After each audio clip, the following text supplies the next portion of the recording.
नमस्कार दोस्तों। पिछले वीडियो में हमने विद्युत क्षेत्र एवं विभव में संबंध को पढ़ा था एवं उसके आगे हमने विद्युत क्षेत्र एवं विभवांतर के बीच संबंध को पढ़ा था। अब आइए हम लोग आज के वीडियो में हम लोग समविभव पृष्ठ एवं उसके गुणों को पढ़ने वाले हैं। तो देखते रहिए, पूरा वीडियो शुरू से अंत तक देखते रहिए, ठीक है। आज का हमारा टॉपिक है समविभव पृष्ठ। तो आइए हम लोग शुरू करते हैं। समविभव पृष्ठ हमारा टॉपिक क्या है? तो समविभव पृष्ठ। समविभव पृष्ठ इसको इंग्लिश में कहते हैं हम लोग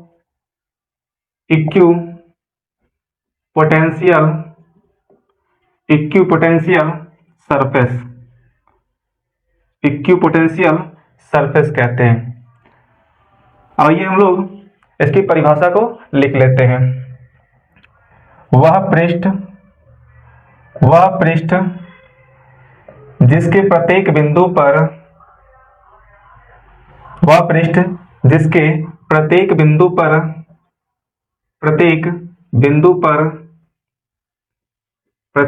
पर विभव एक समान हो,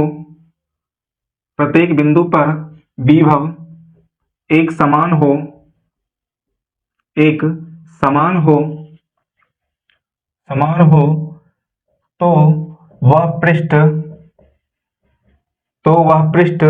समविभव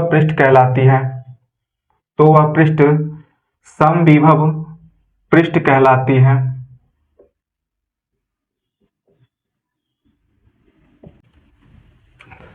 अब आइए हम लोग इसके आगे पढ़ते हैं समविभव पृष्ठ के गुण। समविभव पृष्ठ के गुण इसको इंग्लिश में कहते हैं प्रॉपर्टीज ऑफ इक्विपोटेंशियल सरफेस कहते हैं। आइए हम लोग पढ़ते हैं। समविभव पृष्ठ का पहला गुण है समविभव पृष्ठ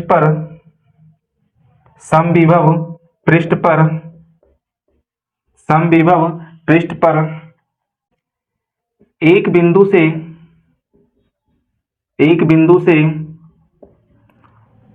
दूसरे बिंदु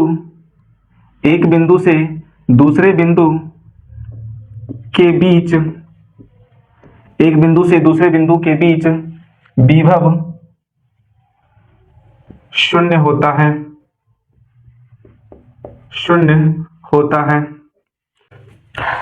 हमारा दूसरा पॉइंट है समविभव पृष्ठ पर किसी आवेश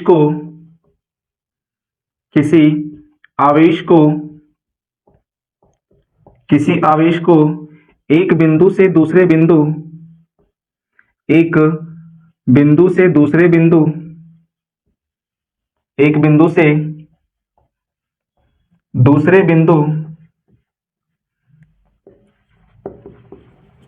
तक ले जाने में किया गया कार्य शून्य होता है।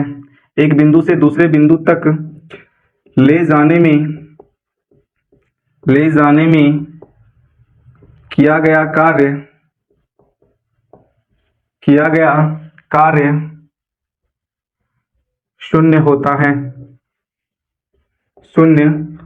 है। ठीक है। तो VB टू VA बराबर WA to B by Q note, इसका ये सूत्र होता है।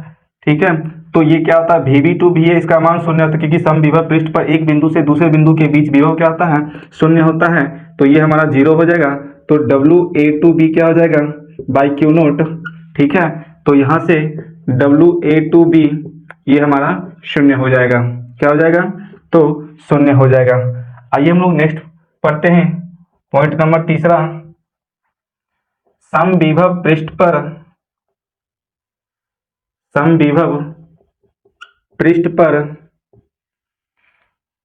विद्युत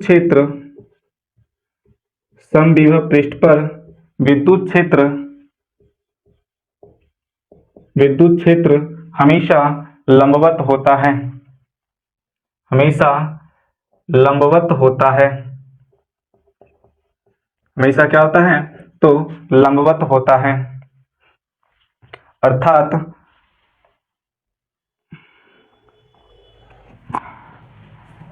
हम जानते हैं कि ये V B to V A बराबर क्या होता है, minus integration of E d r होता है, vector A into vector d r होता है। ठीक है, तो यहाँ पर ये हमारा क्या होता है, V B to V A क्या होता है, शून्य होता है, और ये माइनस हो जाएगा integration of E d are, यहाँ से डॉट को हटाएंगे तो ये हमारा क्या हो जाएगा, कॉस थीटा हो जाएगा। क्या हो जाएगा, कॉस थीटा हो जाएगा।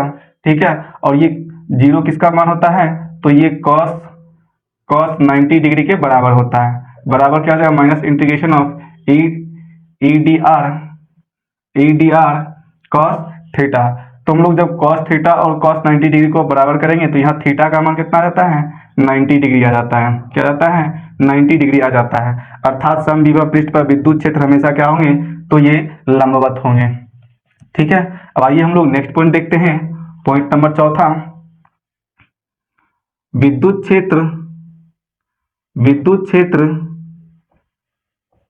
विद्युत क्षेत्र की दिशा में विद्युत क्षेत्र की दिशा में विभव घटता है। विद्युत क्षेत्र की दिशा में विभव क्या होता है, घटता है। मान लेते हैं कि हमारे पास कोई एक आवेश Q है, ठीक है, और उस पर हमारा ये विद्युत क्षेत्र है, कुछ इस प्रकार से जा रहा है विद्युत क्षेत्र। अगर इस बिंदु पर विभव VA ले, इस बिंदु पर विभव VB ले, इस बिंदु पर विभव VC ले, तो ये हमारा हो जाएगा, VA में क्या होगा, सबसे बड़ा होगा, उसके बाद VB होगा, उसके बाद VC होगा। ठीक है, अगर मैं प्लेट ले लूं,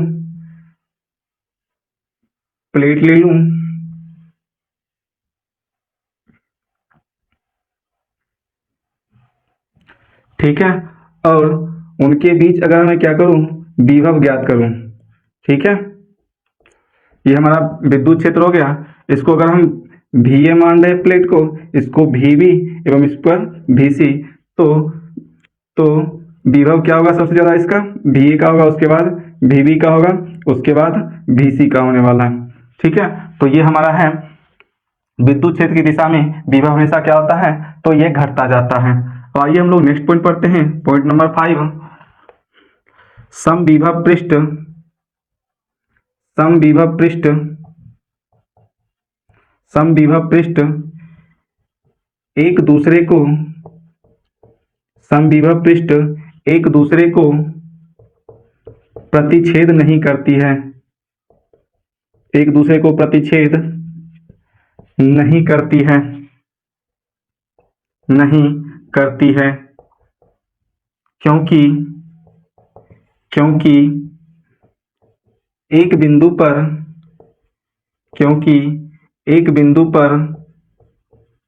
दो विभव क्योंकि एक बिंदु पर दो विभव संभव नहीं है, एक बिंदु पर दो विभव संभव नहीं है, एक बिंदु पर दो विभव संभव नहीं है। अब आइए हम लोग आगे चलते हैं, नोट पॉइंट देख लेते हैं। इसको हम लोग नोट पॉइंट 1 कह लेते हैं। नोट पॉइंट 1 है हमारा, ठीक है, यदि समविभव पृष्ठ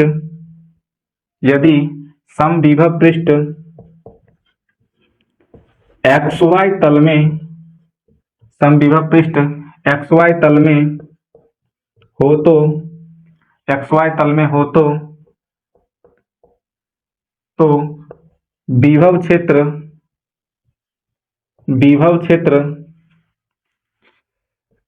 Z दिशा में होगी, विभव क्षेत्र Z दिशा में होगी।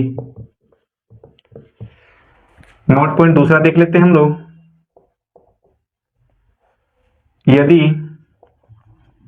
यदि समविभव पृष्ठ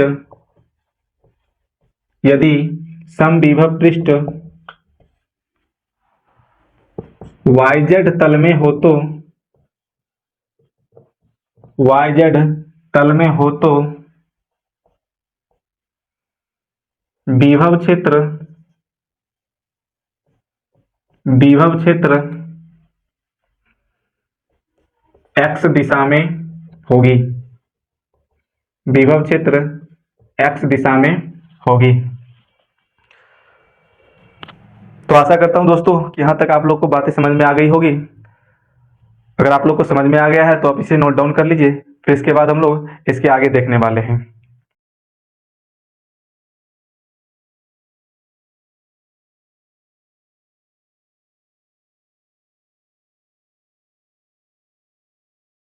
अब आइए हम लोग इसके आगे पढ़ते हैं, ठीक है।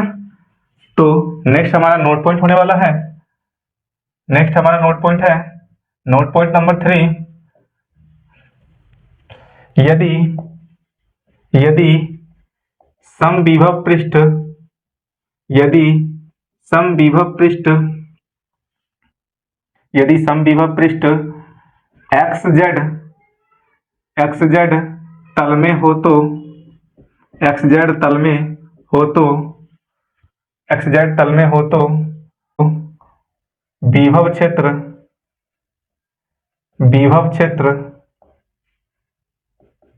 y दिशा में होगी। विभव क्षेत्र y दिशा में होगी, ठीक है। तो आगे हम लोग नोट पॉइंट नंबर 4 पढ़ लेते हैं, ठीक है। यदि विद्युत क्षेत्र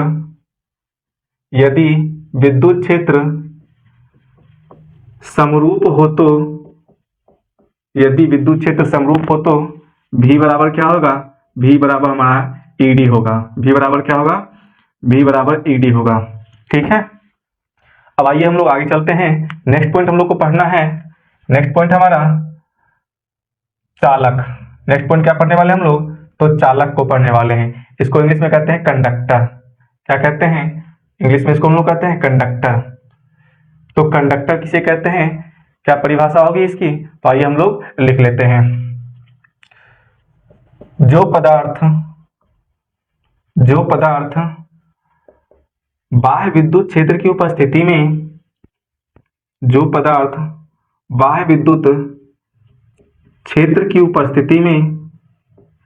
बाह्य विद्युत क्षेत्र की उपस्थिति में जो पदार्थ बाह्य विद्युत क्षेत्र की उपस्थिति में अपने से होकर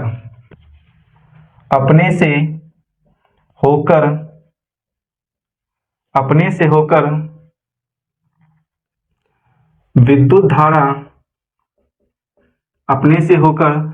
धारा प्रवाहित होने देते हैं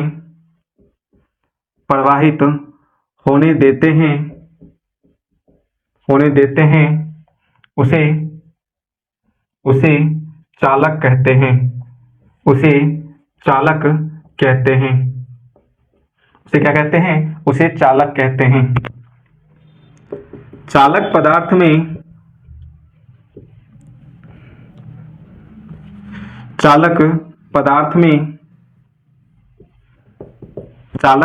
में मुक्त इलेक्ट्रॉन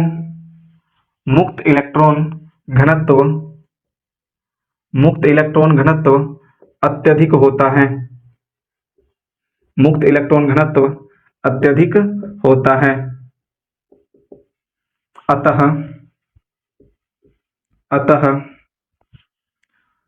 बाह्य विद्युत क्षेत्र की उपस्थिति में बाह्य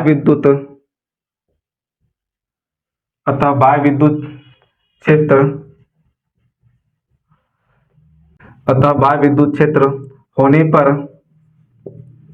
पर ये मुक्त इलेक्ट्रॉन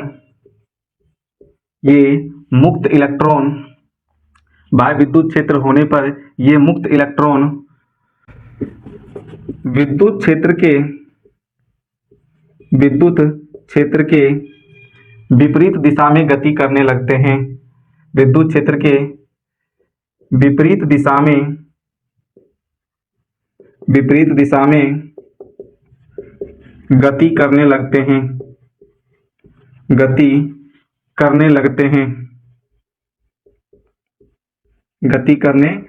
हैं। फलस्वरूप फलस्वरूप विद्युत धारा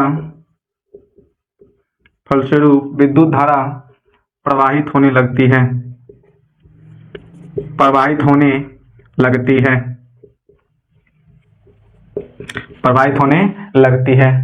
अब आइए हम लोग नेक्स्ट टॉपिक पढ़ने वाले हैं। नेक्स्ट टॉपिक हम लोग इसका आगे पढ़ने वाले हैं औचालक। क्या पढ़ने वाले हैं? तो नेक्स्ट पढ़ने वाले हैं औचालक। इसको इंग्लिश में कहते हैं इंसुलेटर। क्या कहते हैं? इंसुलेटर।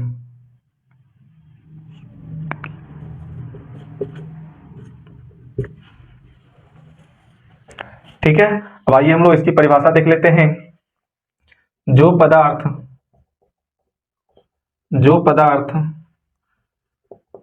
बाह्य विद्युत क्षेत्र की उपस्थिति में बाह्य विद्युत क्षेत्र होने पर या विद्युत क्षेत्र की उपस्थिति में भी लिख सकते हैं। बाह्य विद्युत क्षेत्र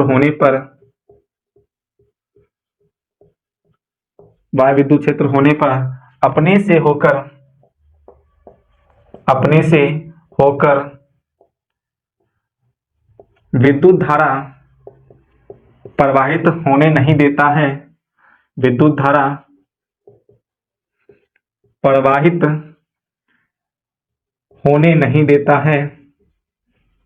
होने नहीं देता है, उसे औचालक कहते हैं।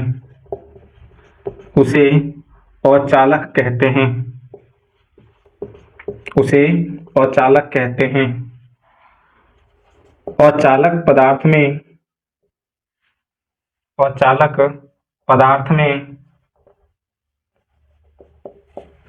मुक्त इलेक्ट्रॉन की संख्या या मुक्त इलेक्ट्रॉन घनत्व बहुत कम होता है। ठीक है, अब आइए हम लोग इसके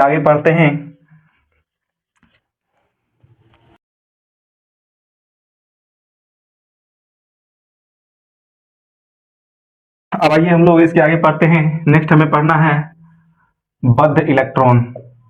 नेक्स्ट क्या पढ़ेंगे हम लोग? बद्ध इलेक्ट्रॉन। इसको इंग्लिश में कहते हैं हम लोग बाउंड इलेक्ट्रॉन।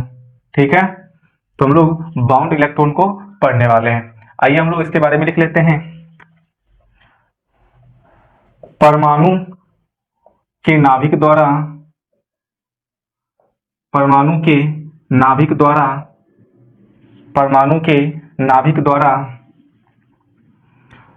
उसके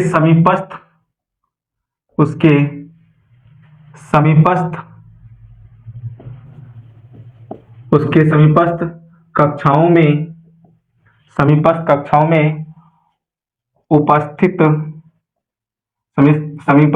में उपस्थित इलेक्ट्रॉन प्रबल विद्युत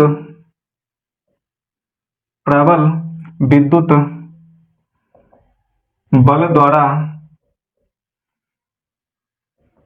बंधा होता है।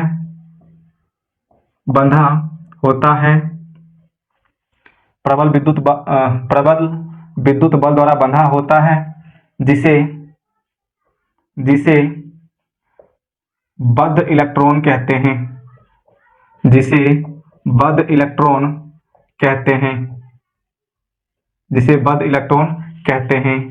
इन इलेक्ट्रॉनों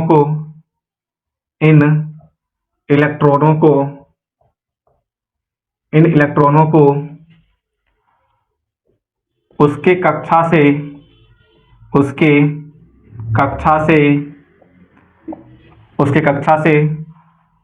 आसानी से बाहर नहीं निकाल सकते हैं।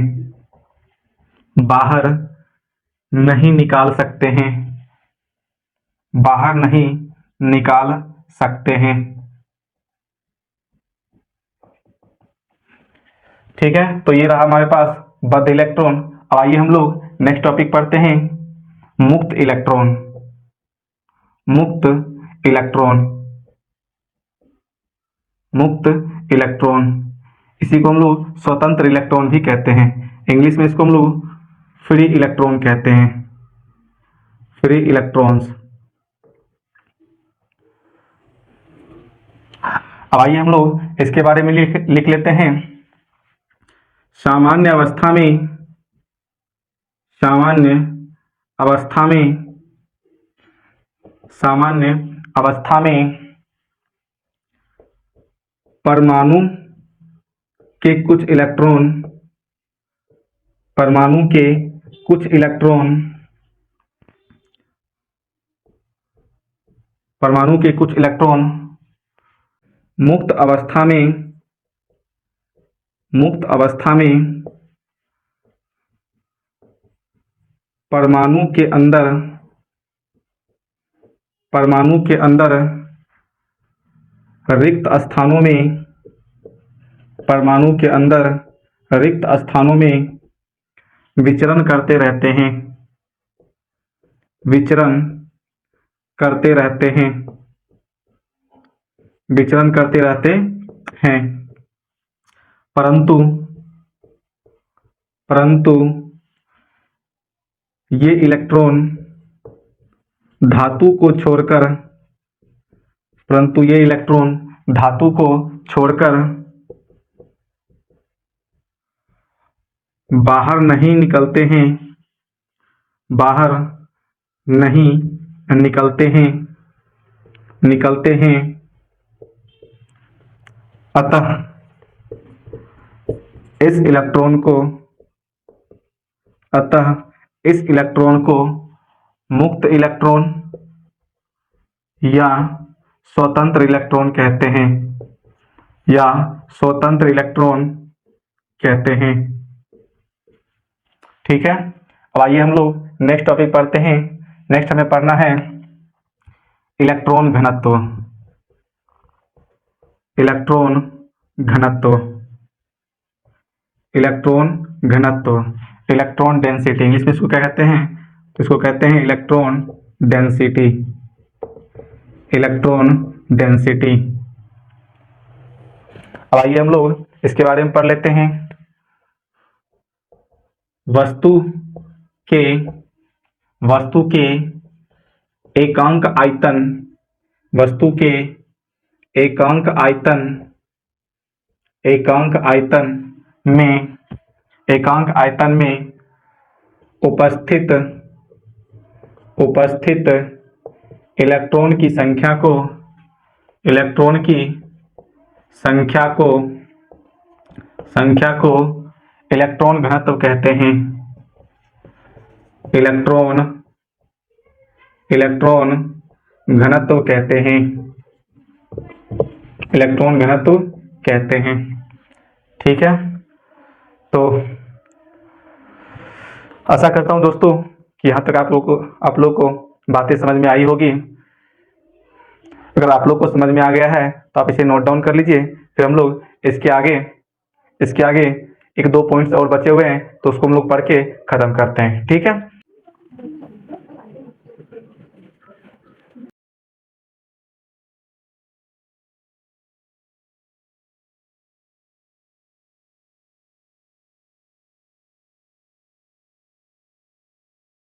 अब आइए हम लोग इसके आगे पढ़ते हैं। ठीक है। नेक्स्ट हमारा टॉपिक है, नेक्स्ट हमारा टॉपिक है विद्युत चालन। नेक्स्ट हमें क्या पढ़ना है? तो नेक्स्ट पढ़ना हमें विद्युत चालन। ठीक है। तो आइए हम लोग इसके बारे में लिख लेते हैं कि विद्युत चालन क्या होता है। यदि, यदि मुक्त इलेक्ट्रॉन पर, यदि मुक्त इलेक्ट्रॉन पर किसी दिशा में, मुक्त इलेक्ट्रॉन पर किसी दिशा में बाह्य बल, किसी दिशा में बाह्य बल, ये बाह्य बल क्या होगा? तो बाह्य बल आकर्षण या फिर प्रतिकर्षण होने वाला है। बाह्य बल कैसा होने वाला है? आकर्षण या फिर प्रतिकर्षण होने वाला है। ठीक है। तो किसी दिशा में बाह्य बल आरोपित, बाह्य बल आरोपित बाह्य बल आरोपित करने पर बाह्य बल आरोपित करने पर मुक्त इलेक्ट्रॉन मुक्त इलेक्ट्रॉन मुक्त इलेक्ट्रॉन आरोपित बल की दिशा में आरोपित बल की दिशा में बल की दिशा में प्रवाहित होने लगती है प्रवाहित होने लगती है प्रवाहित होने लगती है फलस्वरूप फलस्वरूप फलस्वरूप आवेश फलस्वरूप आवेश धातु में एक स्थान से दूसरे स्थान एक स्थान से दूसरे स्थान एक स्थान से दूसरे स्थान तक स्थानांतरित होती है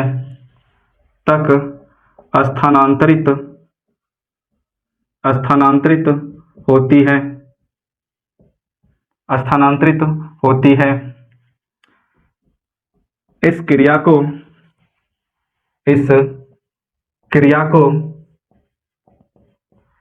विद्युत चालन कहते हैं इस क्रिया को विद्युत चालन कहते हैं। ठीक है, अब आइए हम लोग नेक्स्ट टॉपिक पढ़ते हैं। नेक्स्ट हमें पढ़ना विद्युत क्षेत्र में चालक के गुण विद्युत क्षेत्र में चालक के गुण। ठीक है, अब आइए हम लोग विद्युत क्षेत्र में चालक के गुण को पढ़ते हैं। ठीक है, तो पॉइंट नंबर 1, चालक के अंदर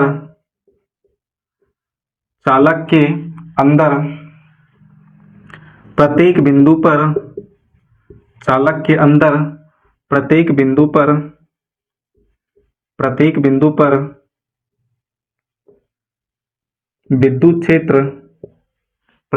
पर विद्युत क्षेत्र हमेशा शून्य होता है विद्युत क्षेत्र हमेशा शून्य होता है।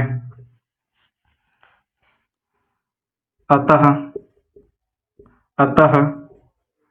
चालक के अंदर कोई आवेश नहीं होता है चालक के अंदर कोई आवेश नहीं होता है। भाई हम लोग पॉइंट नंबर 2 पढ़ते हैं। आवेश केवल चालक के पृष्ठ पर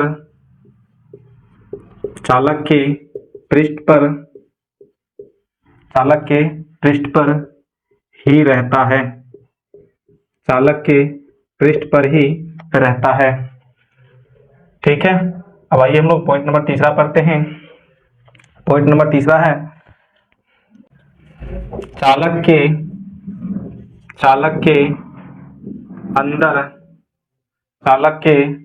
अंदर एवं बाहर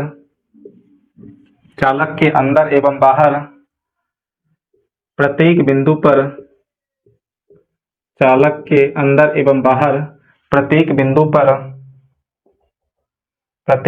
बिंदु पर विभव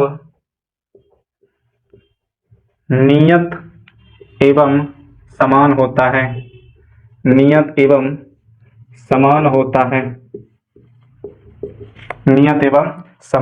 है आइए हम लोग नेक्स्ट पॉइंट देखते हैं। पॉइंट नंबर 4, चालक का पृष्ठ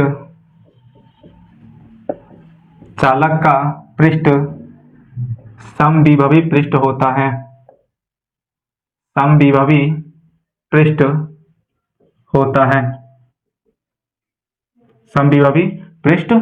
है ठीक है दोस्तों, तो आशा करता हूँ कि यहाँ तक आप लोग को समझ में आ गया होगा। अगर आप लोग को समझ में आ गया है तो आप इसे नोट डाउन कर लें। ठीक है, तो आज के वीडियो में हम लोग इतना ही रखने वाले हैं। इसके आगे हम लोग धारिता के बारे में पढ़ने वाले हैं। तो फिर आज के लिए इतना ही, मिलते हैं नेक्स्ट वीडियो में। तब तक के लिए टेक केयर, बाय बाय।